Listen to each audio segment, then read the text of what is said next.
बिहार में पूरी तरह से गुंडा राज कायम हो चुका है।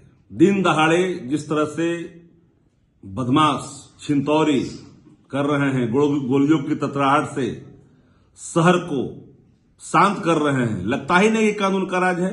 डाकबंगला चौराहे जिस तरह से अपराधियों ने गोलियों की बौछार की और आभूषण व्यापारी वहां पर घायल होकर के गिर गए। जब से भारतीय जनता पार्टी सत्ता में शामिल हुई है, मन बढ़ो मन चलो लोगों का इकबाल और बढ़ गया है। नमस्कार, आप देख रहे हैं दर्श न्यूज और मैं हूं यति आपके साथ। बिहार में अब महागठबंधन की सरकार नहीं है, लेकिन पक्ष और विपक्ष लगातार एक दूसरे पर हमलावर होते दिखाई दे रहे हैं। बता दें कि अब महागठबंधन की सरकार बिहार में नहीं है और नीतीश कुमार ने एनडीए के साथ सरकार बना लिया है। लेकिन इन सबसे अलग, जब महागठबंधन की सरकार बिहार में थी तो लगातार विपक्ष में बैठी उस समय बीजेपी महागठबंधन की सरकार पर हमलावर थी। बीजेपी का साफ कहना था कि बिहार में गुंडा राज का सरकार हो गया है। इस बीच बता दें कि अब एक नया मामला जो है वो उजागर हो रहा है। दरअसल आज आरजेडी के प्रवक्ता शक्ति यादव ने बीजेपी की सरकार पर कई गंभीर आरोप लगाए हैं। बता दें कि शक्ति यादव ने क्या कुछ कहा, ये हम आपको बताएंगे, आपको सुनाएंगे भी, लेकिन ये पूरा जो उनका बयान आया है ये किस मामले पर आया है पहले वो जान लेते हैं। दरअसल जब बिहार में महागठबंधन की सरकार थी तो विपक्ष में बीजेपी थी और बीजेपी लगातार महागठबंधन पर हमलावर होती थी, कहती थी कि बिहार में महागठबंधन की सरकार नहीं है और बिहार में जो है वे गुंडा राज की सरकार है। वहीं अब इसी बात को टारगेट करते हुए लगातार जो अब विपक्ष में महागठबंधन की सरकार आ गई है तो वो चुप बैठने वाली नहीं है। एक मामला हम आपको बताते हैं। आज सुबह का ये मामला है जहां पटना के डाकबंगलो चौराहे पर, जो पटना का सबसे ज्यादा पॉश इलाका माना जाता है, वहां पर एक कारोबारी को खुलेआम गोली मार दी जाती है।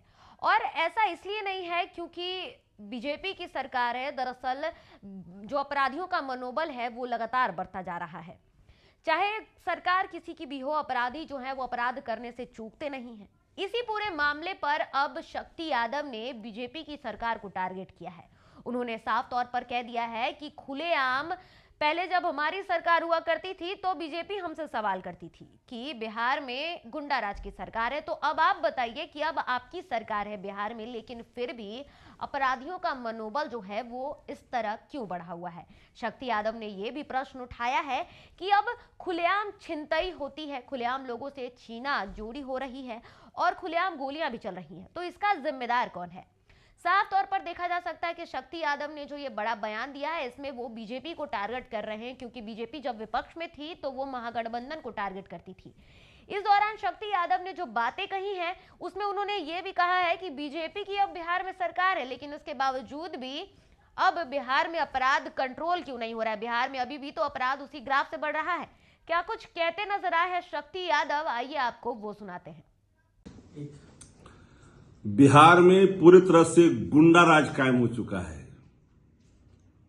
दिन दहाड़े जिस तरह से बदमाश छिनतौरी कर रहे हैं, गोलियों की ततराहट से शहर को शांत कर रहे हैं, लगता ही नहीं कि कानून का राज है। और भाजपा विधायक का परिवार भी गोलियों का शिकार हो जाता है। सिवान में कई दिन के बाद लाशें मिलती है। कोई ऐसा शहर नहीं है जहां लोग भयभीत नहीं है अपराधियों से। अब राजधानी पटना का हाल देखिए।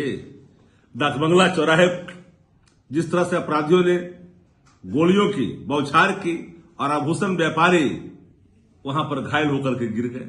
कहां है कानून का राज। जब से भारतीय जनता पार्टी सत्ता में शामिल हुई है, मन बढ़ो मन चलो लोगों का इकबाल और बढ़ गया है। अब सैया भय कोतवाल तो अब डर काहे का।